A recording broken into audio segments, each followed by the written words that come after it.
মুক্তিযুদ্ধের সময় শেখ মুজিবের কোনো অস্তিত্ব ছিল না 9 মাস।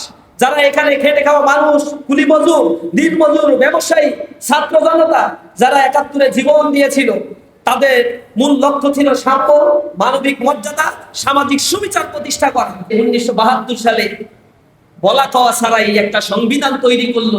যিনি সংবিধান প্রণয়ন করেছিলেন সেই শেখ মুজিবের মুক্তিযুদ্ধের নেতৃত্বের সময়, মুক্তিযুদ্ধ চলাকালীন সময়ে তাদের এইখানে কোনো অবস্থান ছিল না, তার পরিবার পরিজন এখানে ছিল। ইভেন তার আশেপাশের নেতৃবৃন্দ তো এই বাংলাদেশে অবস্থান করে নাই, দেশের বাইরে অবস্থান করেছিল। মানুষ জীবন দিয়েছে, কাতারে কাতারে শহীদ হয়েছে, দেশটাকে এসে আবার এখানে বাকশাল কায়েম করেছিল।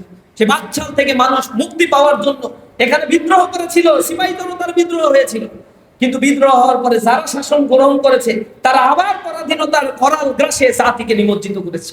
17 বছর 20 বছর ক্ষমতায় ছিল না, জনগণ মনে করেছিল বিদেশে গিয়ে তাদের চরিত্র হয়তো কিছুটা পাল্টেছে। কিন্তু কি চরিত্র পাল্টেছে? আগে বলেছে গণভোটে হ্যাঁ রায় দেন, কিন্তু এখন এসে বলে এগুলো আমাদের সাথে প্রতারণা করছে। আমরা ওই সময় হ্যাঁ পক্ষে কথা বলছি, না হলে এই নির্বাচন দিত না আর জনগণ আমাদের ভোট দিত না। কতটা বেঈমান আর কতটা প্রতারণা! এরপরে তারা জুলাই সনদের যে সংস্কার গুলো বলছে, এগুলো সংস্কার আমরা মেনে নিব।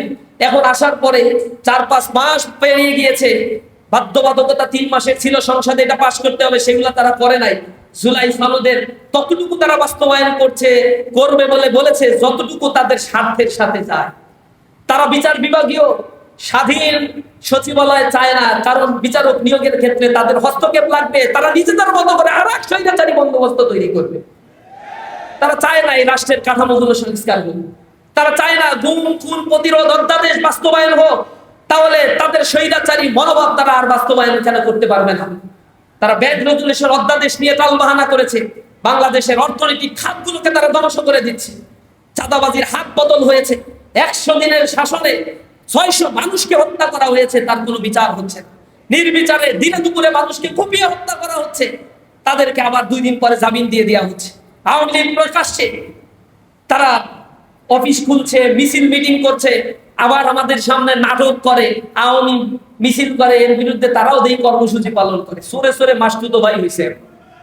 আশ্চর্য বিষয়, তাদেরকে একদিকে জামিন দিয়ে দিচ্ছে, একদিকে তাদের অফিস খোলার পারমিশন দিয়ে দিচ্ছে, একদিকে তাদের কর্মসূচি করার পরে পুলিশ তাদেরকে গ্রেফতার করে না। অথচ আমরা এই প্রেস ক্লাবের এই মোড়ে দাঁড়ানোর জন্য 1-2 জন দাঁড়ালেও সেইখানে পুলিশ আক্রমণ করত, স্নাইপার দিয়ে গুলি করত, এরপরে কাউকে ধরতে না পারলে মামলা করে গণহারে গ্রেফতারের অভিযান তারা পরিচালনা করত।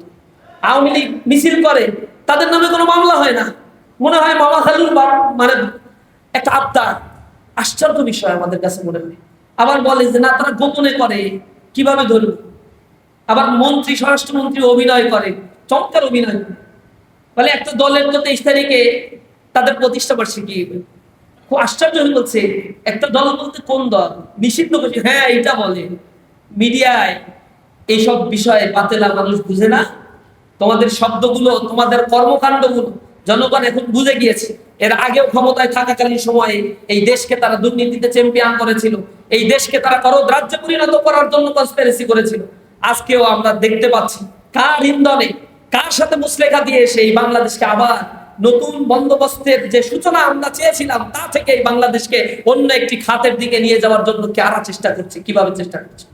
বারবার এদেশে এই মীর জাফরদের আগমন ঘটেছে। মীর জাফর এমন ব্যক্তি ছিল যে এই বাংলার জনগণ, যে বাংলার মানুষ, বাংলার খেয়ে বাংলার পরে বাংলার মানুষদের শাসক হয়েছিল, কিন্তু এই বাংলার মানুষকে হত্যাযজ্ঞ করেছিল, ধ্বংস করেছিল।